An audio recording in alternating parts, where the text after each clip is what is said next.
Holy fucking shit! We have done it. We have scaled the mountain. We have acclaimed and ascertained, and we have earned the Mirage 2000, the event I believed long enough, and it's finally here. But this is not that video. This is the game that got me the Mirage 2000, and this is going to be talking about the Sukhoi, big Suka Sukhoi, bad deals, planes that break down. It's kind of bullshit plane known as the Su-27 Flanker, and already put out videos about the F-15, put out videos about the Jazz 39. Don't have the Mirage 4000 yet. That's going to be like the next grind. Expect that to take like 6 to 9 months. I don't know. The 4000 is just two 2000s glued together. It's like a 109Z. Plane sucks. Sure, that's going to be that's the hot take. But no, this is the Su-27, and kind of like at the time of playing this plane, I have around 650 kills in it. In all honesty, this is probably the plane that I've played the most since the new update, and this is the plane that like I've had the hardest time not coming up with content, but the hardest time grasping, because I think that the Russian tech tree coming into this, as far as sim is concerned, was in like a very precarious position before this.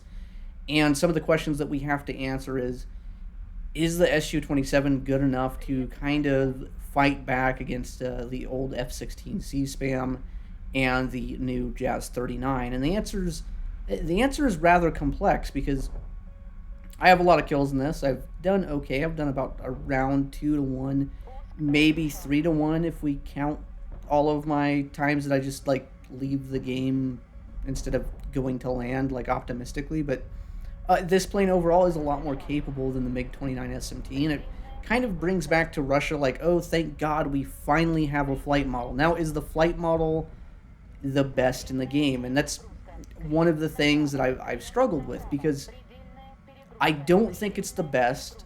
I don't think it's intuitive, but every time that I've tested this plane out, and every time that I've kind of like done like the 1v1 thing, I've came away with it respecting the way that the plane flies. It kind of brings us back to the old MiG-29 regular versus F-16A meta of like, where other planes will beat this in a sustained turn, but this thing has like reasonably good performance up front, and it has some weird flight qualities that you can actually kind of sort of utilize against most people.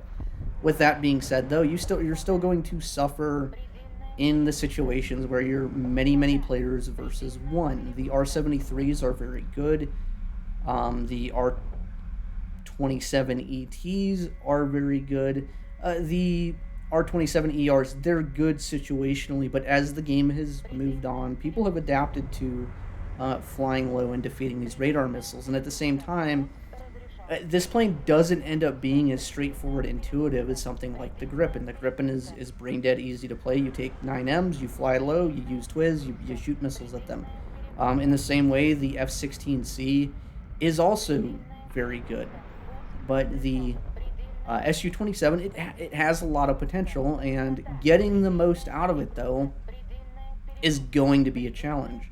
And I don't know if this is a high skill floor, high skill ceiling plane, or if this is a high skill floor and low skill ceiling plane. Like, I think that a lot of the stuff that I end up fighting has like pretty viable options to use against this thing. Like, I've dueled it, I've dueled against it, I've tried to figure out new things, and like I still think that there's some cook you can cook around the R-73 and the HMD. It's a very strong system. At the same time, once other players learn to adapt to this thing, or as the event gets over, knock on wood, we might end up returning to a similar meta as before, where it's aim 9Ms, just kind of punish everything. Now, with that being said, though, because we have more 9M planes, that doesn't necessarily mean that this patch is worse than the last, because for all intents and purposes, like, yes, I like the F-15 flight model,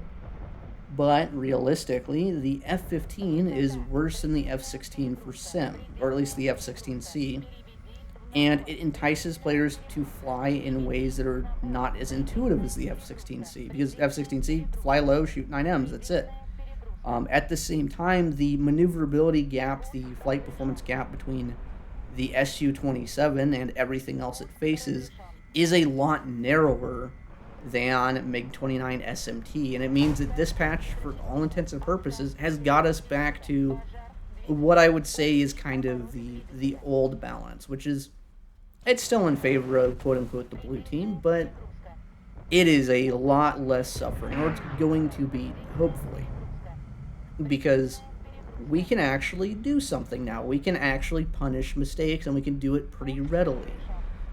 Something like the SMT, yes, it had the good missiles, but it had really terrible flight performance, at least as far as in the dogfight goes, and as far as it was a plane that people just didn't want to play. It was not a fun flight model to use.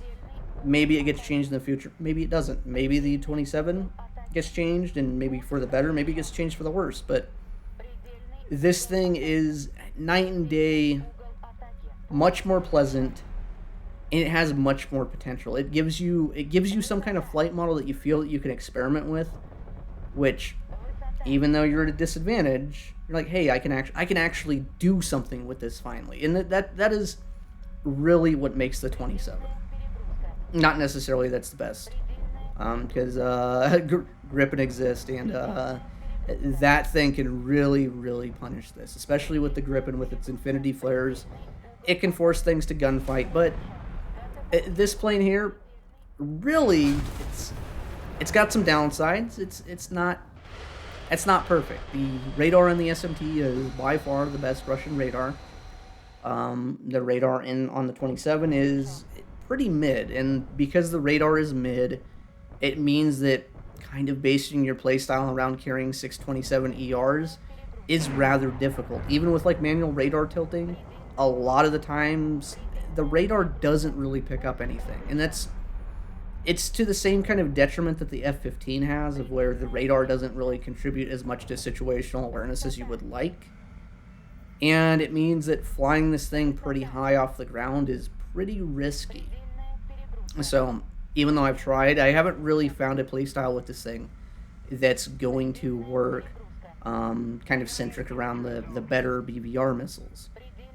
With that being said, all of the things that like applied with the SMT, kind of like staying not necessarily to the complete periphery of the map, but kind of playing the edges and playing the numbers game, and kind of being able to look at your radar and go, should I go into a group of 3 guys and hope they all fall into R-73 helmet aspect?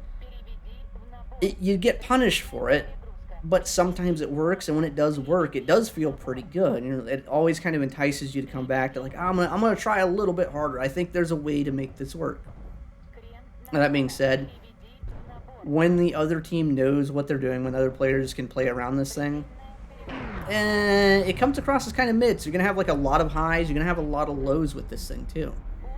But hopefully, as people get more experience, the fact that this plane is like, it's in a weird spot. It's just in a goddamn real fucking weird spot, because it's pretty competent at the 1v1.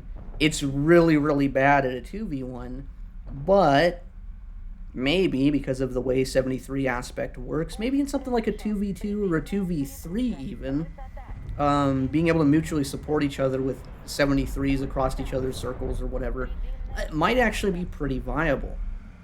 But that's going to be something for the future. It's going to be something that, as time goes on, we're going to have to kind of cook that up and be like, okay, cool, this is a viable Su-27 strategy. And the thing is, even though I have like 600 kills in this thing, and I know pretty well how to use it, I don't really know right now what the most effective way is. And I haven't really explored kind of like the upper end of like what I think is possible. And that's kind of like why this video is like really been really long, or at least long to make, because it's like I'd get a game, I'd be like, okay, cool, this thing's good, this is viable, it's good, and then I get on another map on Tunisia, and because of the time of day, because of like the vibes, because of the cycle of the moon, like I just couldn't make it work, and I get frustrated really easily. I'm like, I don't know what to say about this thing, and what I have to say about it is, it's good, but sometimes it's not, and sometimes it's not intuitive, and sometimes it's frustrating, and that's that is going to be the cycle of number one top tier, but it's also going to be the cycle of Russian top tier because on paper, a lot of people say, like, oh, yes, you have the most missiles. Like, this thing is a missile bus. In RB, this is a missile bus. And it's a very good missile bus because in realistic, you can tell who the enemy is at a glance. And you can really recognize those shots right off the bat. Like, okay, cool, I'm going to launch a 73 at this dude. He doesn't see me. He's at a bad angle. He's in a mid-dogfight. In Sim, you don't really have that. You might see someone mid-dogfight, but you spend a good 30 seconds or so going, okay, is the guy that is high, is that an F-15 or is it a Su-27?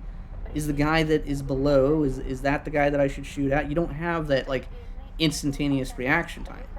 At the same time, a Sim is kind of like a glitchy game mode. Like, right now, the reason that this lobby is one versus many is because Sim has this thing where it glitches, and it takes the lobby that you're in, it splits it in half, or it creates a new one over the top of it, some variation of that, and then nobody can join this one. With that being said, this is a plane that really, really benefits from head tracking because of that helmet-mounted freaking bullshit.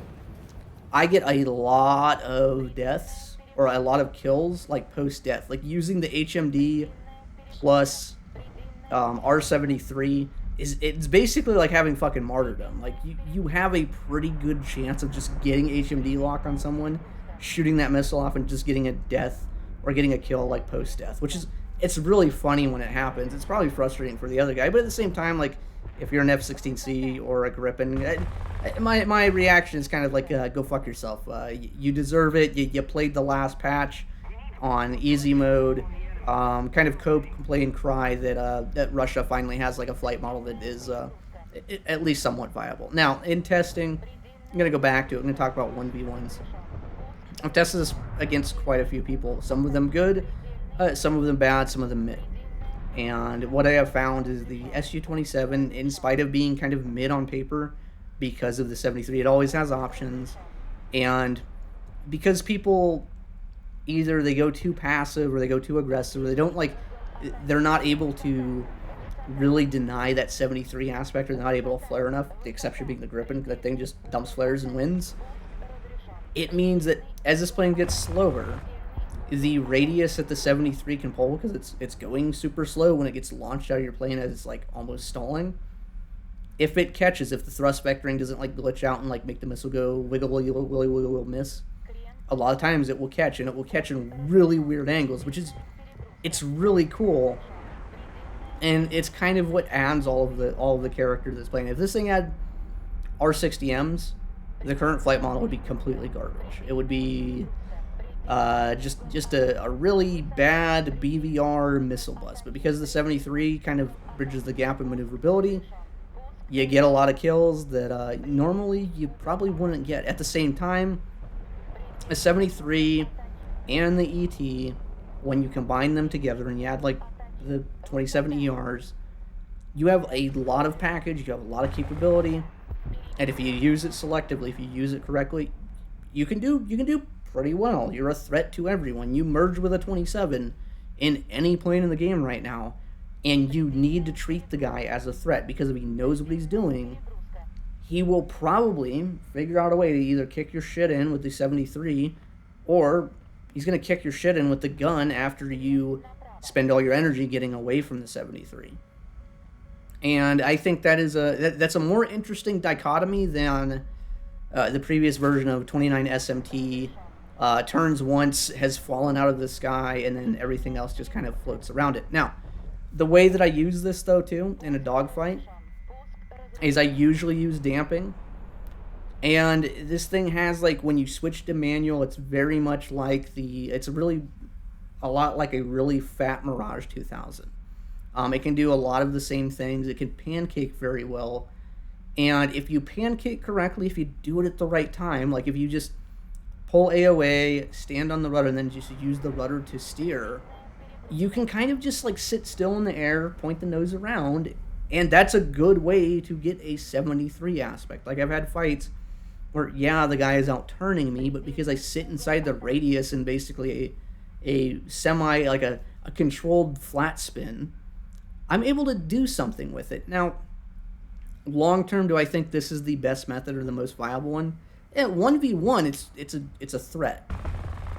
In random games, though, it really depends on how far away you are from other players, because if you haven't noticed, and I haven't said it earlier in the video, this thing's the size of 3 fucking city buses. Like, this thing is like B25 levels, and it's slippery, but it's big, and it means when you do Macobra, the other guy just holds down the trigger and fucking sprays the shit out of you. Now, in RB, that's a pretty big deal. It's a lot easier to aim. In SB, this thing's also, like, pretty fucking huge, but, a lot of times guys will miss, and usually on a missed attack against this thing, you can counterattack into 73 aspect, or counterattack into gun aspect, or counterattack into an aspect where you just kind of sit on your engine, and you just ride behind the guy, and you can actually usually win those fights, which is, like, I can't say, like, how much better this is than 29 SMT meta so far. Now, I say so far because next week is, like, the event's already over. We're done with the event. Maybe by next week we're back into 8 versus 2 lobbies, and people get a pulse, and then we might be coping again. But we're going to be coping, but we're going to be coping a lot less than we did with the SMT. Which, overall, that's a pretty goddamn good change. Like, I'm going to take that. I'm going to take my W. I'm going to say that the 27 is good enough.